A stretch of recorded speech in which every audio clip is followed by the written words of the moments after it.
Thank you Lord, thank you Jesus. Bapak terima kasih, kami bersyukur buat anugerah-Mu. Terima kasih buat hadirat-Mu di tengah-tengah kami. Terima kasih buat kebaikan-Mu Tuhan. Terima kasih buat kasih setia-Mu. Kami bersyukur buat semua yang Tuhan sudah kerjakan dalam hidup kami sampai dengan hari ini.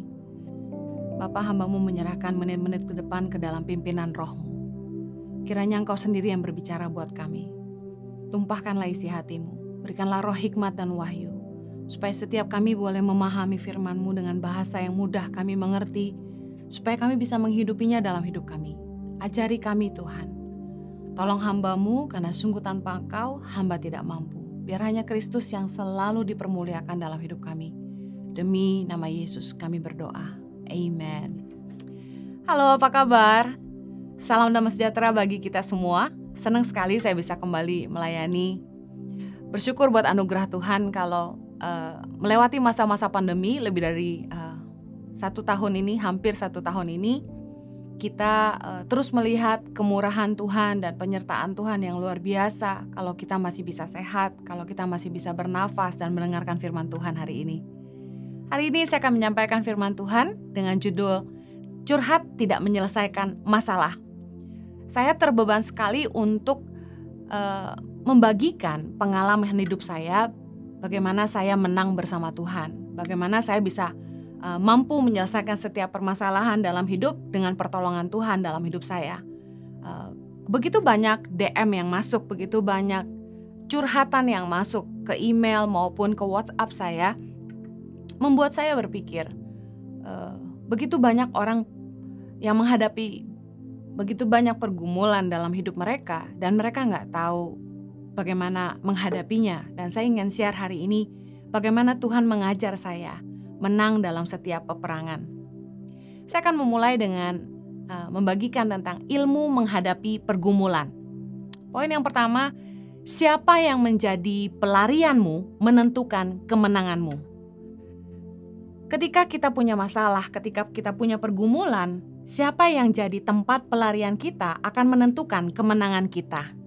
Larilah kepada yang paling peduli sama hidupmu. Matius 11 ayat 28, Yesus berkata, "Marilah kepadaku semua yang letih lesu dan berbeban berat. Aku akan memberi kelegaan kepadamu." Yesus berkata kepada kita di dalam firman-Nya, marilah datang kepada Yesus semua yang letih lesu dan berbeban berat. Yesus berjanji akan memberikan kelegaan kepada kita. Jadi kita tahu bahwa ada satu undangan nih Yesus sudah pernah berikan. Ketika kita punya masalah, harusnya kita datang kepada Tuhan.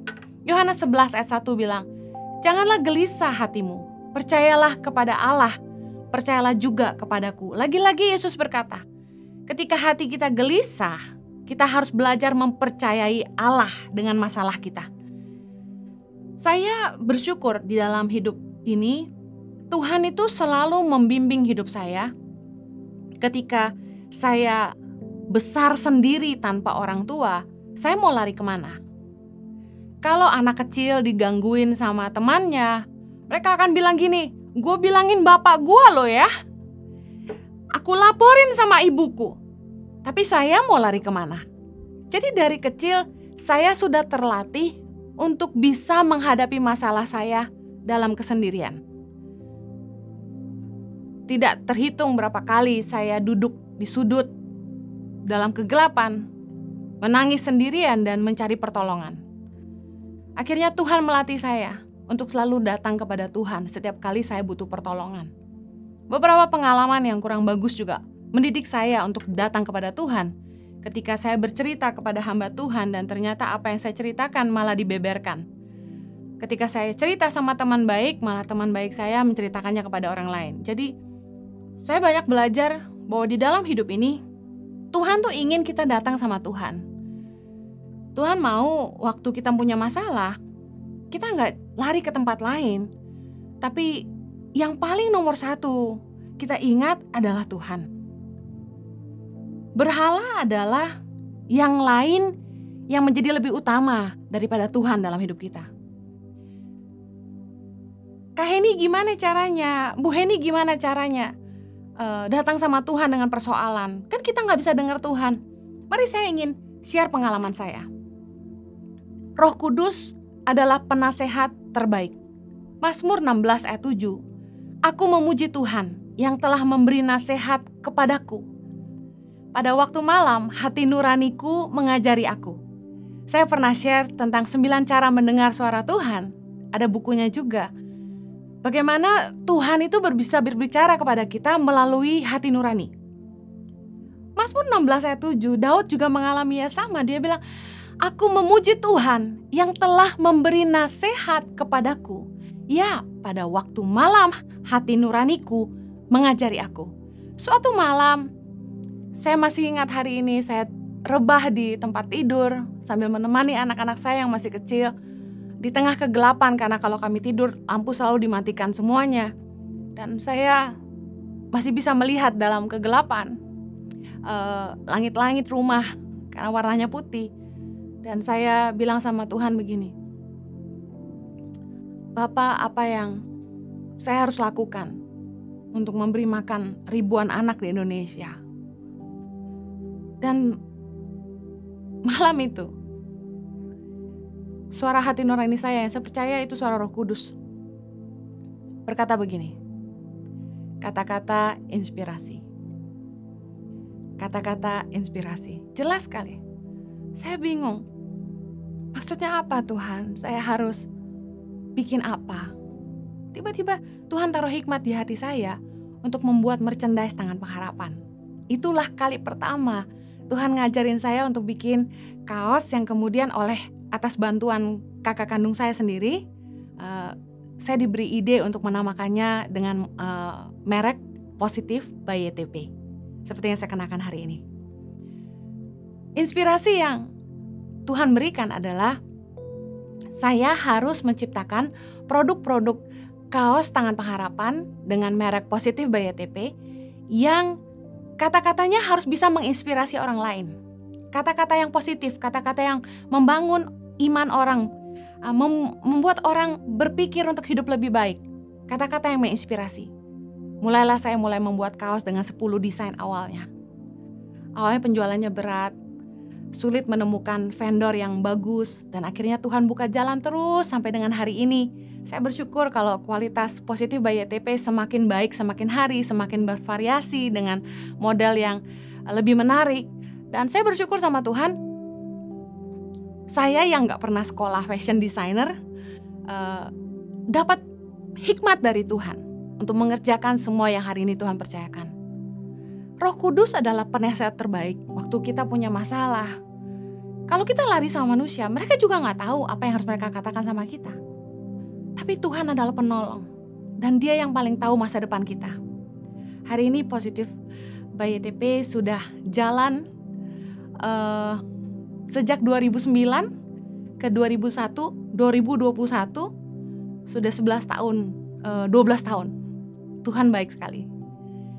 Yohanes 14 ayat 26. Tetapi penghibur, yaitu Roh Kudus, yang akan diutus oleh Bapa dalam namaku, Dialah yang akan mengajarkan segala sesuatu kepadamu dan akan mengingatkan kamu akan semua yang telah kukatakan kepadamu.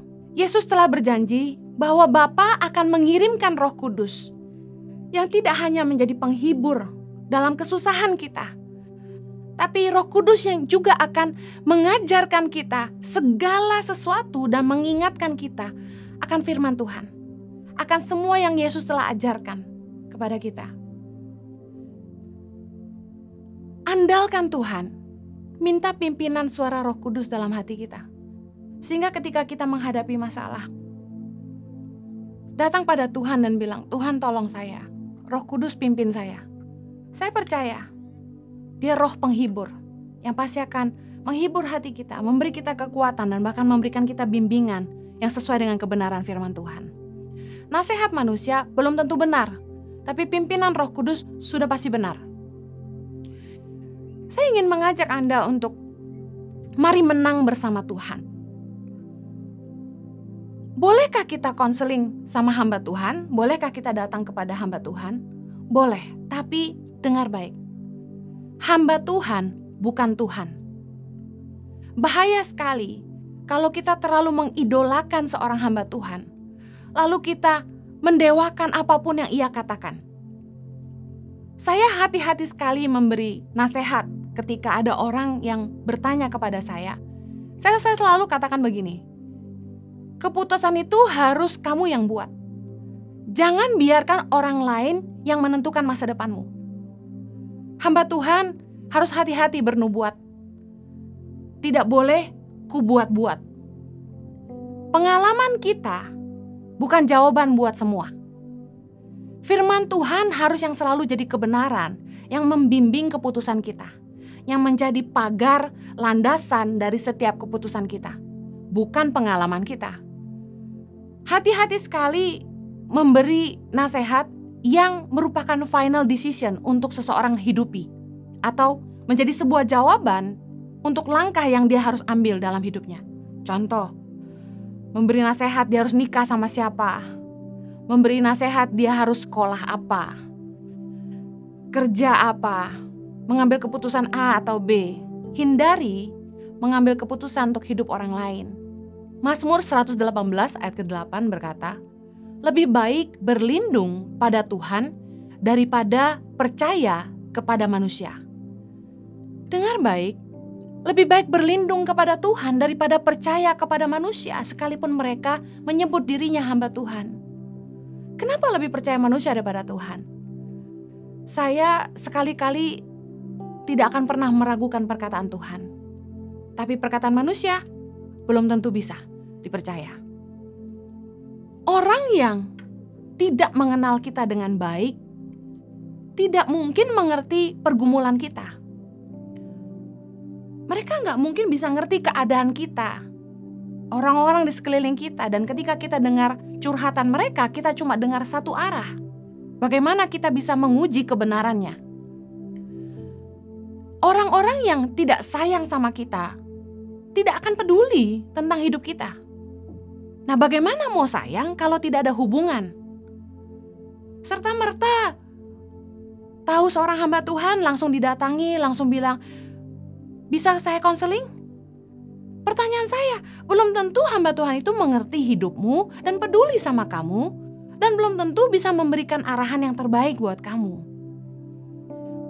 Saya pernah didatangi oleh banyak orang dengan masalah mereka. Saya bilang gini, saya nggak bisa kasih masukan yang tepat karena saya tidak benar-benar mengerti keadaanmu. Saya cuma bisa kasih nasihat firman Tuhan. Kalau kita memberi telinga kepada orang yang salah, yang gak benar-benar mengerti hidup kita, dan gak mengerti kebenaran, kita bisa mengambil keputusan yang salah. Ayo, alami menang bersama Tuhan. Datang sama Tuhan yang pasti memberikan kita jalan keluar. Pengalaman saya, tiap kali saya punya masalah, saya lari nomor 1 Tuhan dulu. Saya selalu bilang, Tuhan, apa yang saya harus lakukan?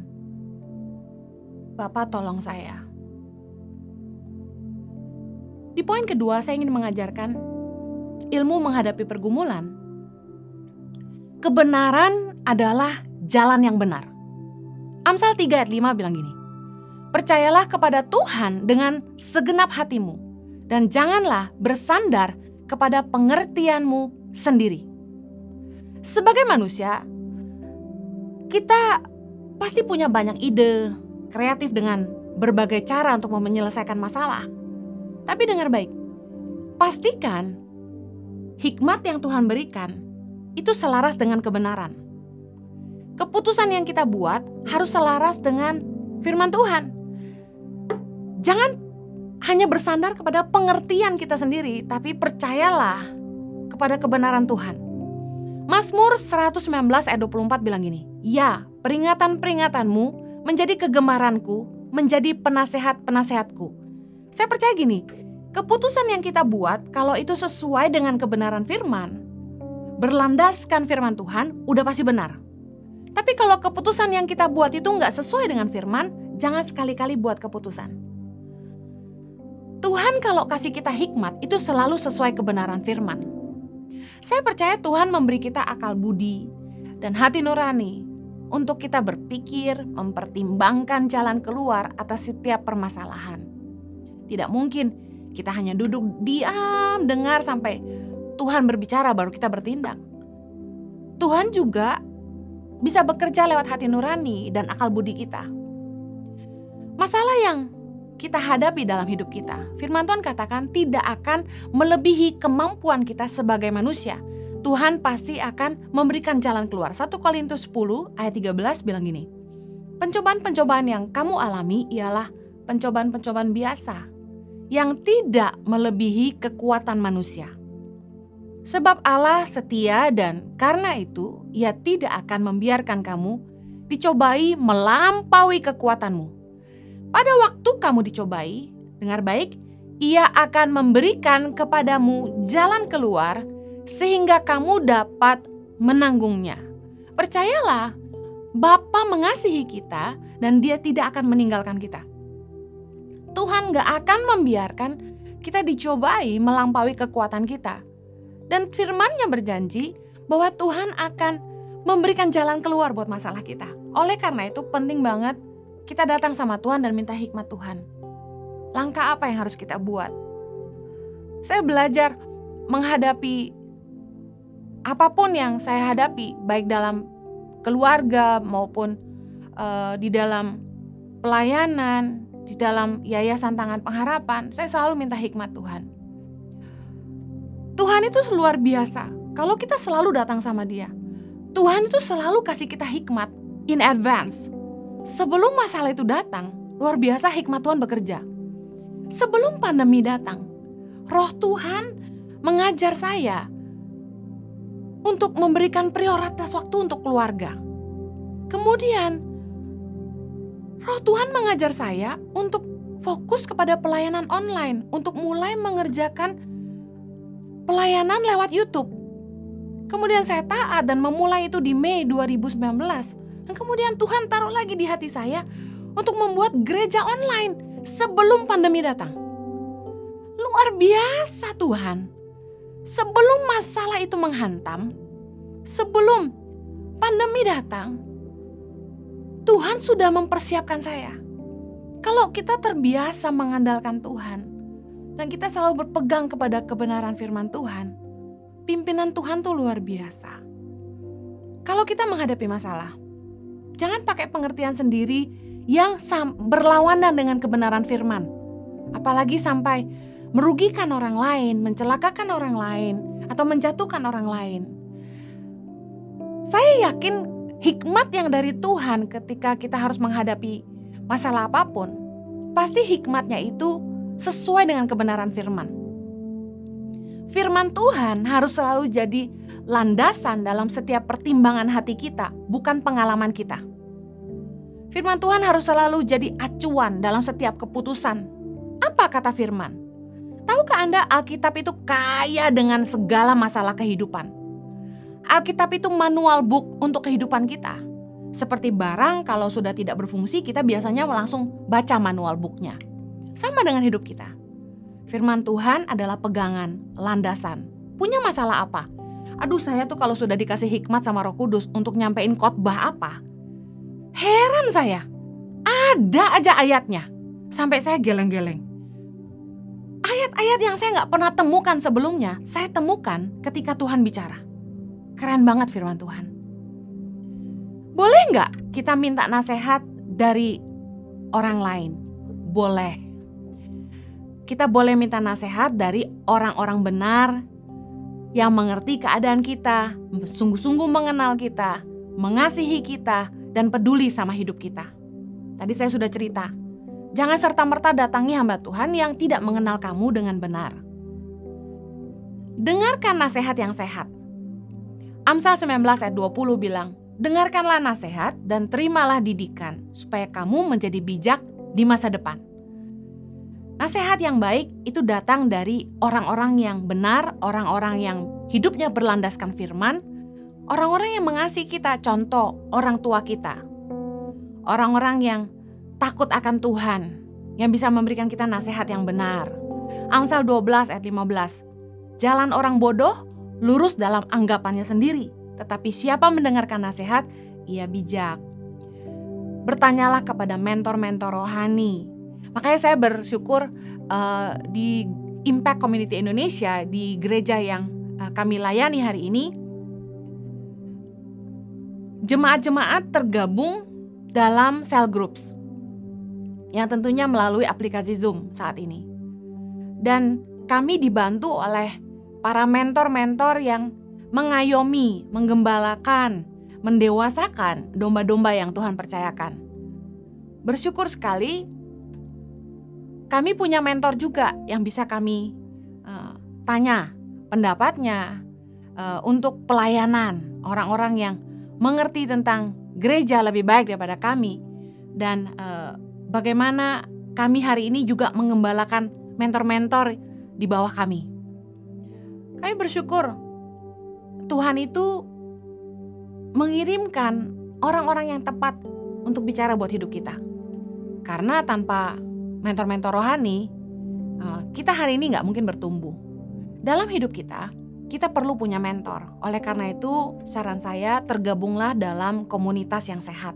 Komunitas yang bisa membuat Anda bertumbuh. Bagaimana Anda mau pastikan komunitas itu sehat? Imanmu dibangun.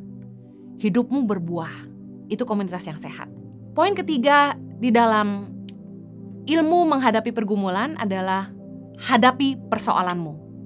Jangan kalah sama perasaan sendiri. Jangan jadi lemah dan putus asa. Bangkit dan tegaslah pada diri sendiri. Jangan lari dari masalah. Justru ketika kita menghadapi masalah, pergumulan apapun, mari temukan akar masalahnya, lalu temukan jalan keluarnya. Kalau kita lari, masalah nggak selesai. Kita harus belajar menghadapi. Justru masalah ada untuk mendewasakan kita. Masalah ada untuk membuat kita mengalami Tuhan dalam hidup kita. Pergumulan Tuhan izinkan untuk merendahkan hati kita. Masalah, pencobaan, pergumulan membuat kita belajar mengandalkan Tuhan, mengalami Tuhan, dan iman kita bertumbuh. Kalau masalah yang ada disebabkan karena kesalahan kita sendiri, dengar, berubahlah. Keputusan kita untuk berubah atau tidak menentukan masa depan kita. Masalah yang tidak selesai seringkali karena kitanya tidak mau berubah. Contoh, usaha apapun gagal. Hubungan selalu gagal. Kayaknya apa saja yang kita kerjakan gagal. Perhatikan pattern yang berulang. Temukan salahnya di mana. Albert Einstein berkata, insanity is doing the same things over and over again but expecting a different result. Sebuah kegilaan ketika kita melakukan sesuatu dengan cara yang sama terus-menerus tetapi mengharapkan hasil yang berbeda. Kalau kita menghadapi masalah, kita udah coba usaha ini gagal. Bangun hubungan, gagal terus. Coba lihat, penyebabnya apa? Masalah tidak selesai, kadangkala karena kitanya tidak mau berubah. Mari sekali lagi perhatikan pattern yang berulang. Temukan salahnya di mana. Contoh, kenapa selalu berhutang? Karena gaya hidup yang tidak bijaksana, kebiasaan menggesek kartu kredit sampai over limit terus. Gaya hidup yang tidak bijaksana dan kebiasaan menggunakan kartu kredit yang banyak, yang membuat kita selalu berhutang, uang selalu kurang. Ini pattern yang terus berulang. Mau sampai kapanpun masalahnya tetap sama. Mari temukan akar masalahnya. Kita harus berubah. Gaya hidup kita harus bijaksana.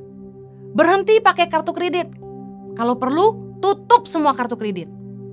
Bekerjalah giat, lunasi hutang kartu kreditmu, lalu tutup semuanya. Belajar mengelola keuangan dengan baik. Belajar berkata cukup. Berhenti belanja. Saya pernah ngajar, kalau mau belajar ngirit, belajar bijaksana mengelola keuangan. Kalau penyakitmu adalah shopping, saran saya berhenti ke mall.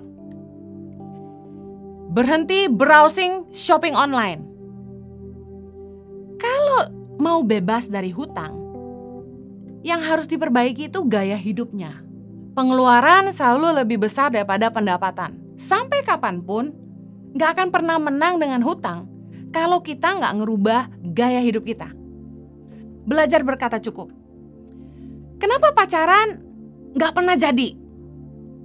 Pacaran putus. Tahu-tahu udah umur 40. Coba perhatikan pattern yang sama yang terus berulang di mana?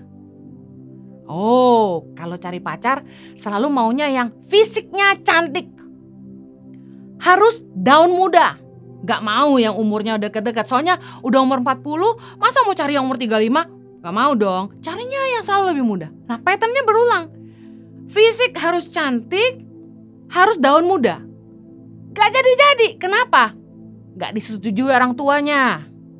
Kedua, anaknya terlalu sekia, belum siap nikah. Sekia tuh terlalu kekanak-kanakan. Ya umurnya jauh daun muda. Terus, uangnya habis terus. Jadi gak siap nikah. Akhirnya, ceweknya ketemu yang lebih kaya, pindah. Kenapa uangnya habis terus? Ada uang, ada barang. Mau yang cantik, tidak murah.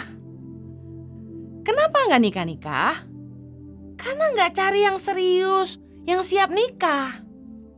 Makanya penting banget, waktu bangun hubungan, pastiin kamu gak buang waktu. Juga jangan mau digantung.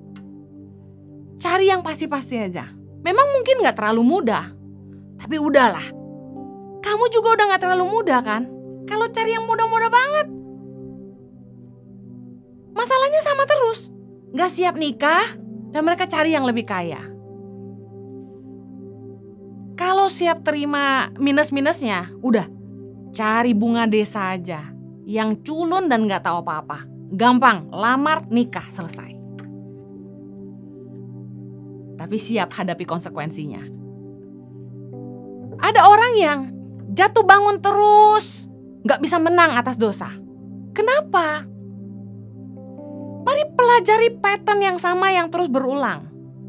Apa sih yang bikin terus jatuh dalam dosa?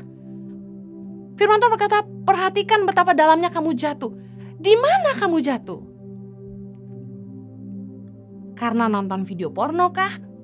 Karena lihat gambar porno kah? Keterikatan nonton film yang selalu nyerempet-nyerempet kah? Akhirnya jatuh terus. Atau pacaran sama orang yang hanya muasin nafsunya, hanya memanfaatkan kamu. Kita kalau mau menang atas dosa, kita harus cari akar masalahnya di mana. Keputusan untuk hidup kudus itu gak bisa satu orang, dua-dua. Kalau hubungan itu selalu membuat kamu jatuh dalam dosa, membuat kamu jauh sama Tuhan, kamu harus buat keputusan. Karena upah dosa adalah maut. Orang udah tahu kalau mereka hidup dalam dosa pasti selalu ditimpa masalah. Nah, saya kalau udah dengerin anak muda cerita bolak-balik hidupnya penuh masalah. Punya pacar kasar, punya pacar ribut terus, gak menghargai dia. Aduh, ini sih gak jauh-jauh. Biasanya yang kayak gini pasti karena hubungannya sudah terlalu jauh dan tidak jaga kekudusan. Saya mau bilang gini, mustahil Tuhan buka jalan kalau kita tidak mau hidup dalam kebenaran. Orang kalau udah ribut terus, nilai penghargaan sudah hilang, padahal belum menikah. Saya jamin, kalian berdua udah harus balik lagi kepada Tuhan. Mulai jaga hidup dalam kekudusan. Kita gak mungkin minta Tuhan tolong kita kalau kita sendiri gak mau hidup dalam kebenaran. Saya mau tutup dengan kunci menang atas dosa. Ini pesan khususnya buat anak-anak muda. Jangan sok kuat, jangan mencobai Tuhan, jauhi medan dosa. 1 Korintus 10:12 bilang, sebab itu siapa yang menyangka bahwa ia teguh berdiri, hati-hatilah supaya ia jangan jatuh. Kamu bukan pahlawan iman yang kuat menghadapi dosa. Kamu butuh Tuhan. Dan kamu tidak boleh mencobai Tuhan. Jauhi medan dosa. Mau hamba Tuhan, mau orang beriman, mau orang tahu firman Tuhan. Kalau dekat-dekat sama dosa, pasti jatuh juga. Kalau kamu punya masalah, Jangan lari kepada teman-teman yang tidak ngerti kebenaran, yang memberikan nasihat yang salah. Kalau dalam pernikahan, Anda mengalami masalah dengan pasangan, jangan lari ke pacar lama. Jangan mencobai Tuhan, jangan membuat dirimu jatuh. Yang terakhir, keputusan untuk berhenti berbuat dosa harus lahir dari hati kita. Kalau kita mau Tuhan tolong kita dalam pergumulan kita, pastikan kita buat keputusan yang benar. Kita harus keluar dari dosa kita. Kita harus pilih Tuhan. Kita harus bisa mengalahkan nafsu kita sendiri. Mau didoakan seperti apapun, mau dipuasain selama apapun, kalau keputusan itu nggak lahir dari hati kita nggak akan bisa menang dari dosa. Yesaya 1 ayat 16 bilang gini, basuhlah, bersihkanlah dirimu, jauhkanlah perbuatan-perbuatanmu yang jahat dari depan mataku, berhentilah berbuat jahat. Kenapa hidupmu banyak masalah? Coba uji lagi. Biasanya pencobaan itu Tuhan izinkan terjadi dalam hidup kita untuk merendahkan hati kita dan supaya kita mengenali hati kita sendiri. Ayo berbalik kepada Tuhan. Cepat-cepatlah belajar rendah hati. Saya berdoa supaya Anda menang atas pergumulan. Ada masalah apapun dalam hidupmu, datanglah nomor 1 kepada Tuhan. Jangan mendewakan hamba Tuhan. Minta hikmat dari Roh Kudus untuk mengerti apakah keputusan yang kita ambil adalah tepat dengan mengujinya sesuai dengan firman Tuhan. Hikmat yang dari Tuhan pasti selaras dengan firman Tuhan. Yang terakhir, perhatikan akar masalahnya. Hadapi dosa, hadapi masalah, selesaikan itu di hadapan Tuhan. Berubahlah, bertobatlah dari jalan-jalan kita yang salah. Saya berdoa Anda menang dalam setiap pergumulanmu dan Tuhan menyertaimu. Tuhan memberkati. Mari kita berdoa. Bapa di sorga, terima kasih Tuhan. Ajar kami untuk menang bersama dengan Tuhan, menghadapi semua persoalan. Kami tahu curhat sama manusia nggak menyelesaikan masalah. Tolong kami untuk belajar berperang bersama Tuhan. Biarlah kami mengalami Tuhan, biar pertolongan-Mu tersedia buat kami. Kami percaya bahwa apapun masalah yang kami hadapi, gak akan melebihi kekuatan kami sebagai manusia. Engkau Tuhan yang setia, yang pasti memberi kami jalan keluar. Tolong anak-anak-Mu Tuhan, beri hikmat buat mereka peka mendengar suara-Mu, dan biarlah kebenaran firman-Mu selalu jadi pertimbangan hati mereka. Demi nama Yesus kami berdoa. Amen. Keep winning, God bless you.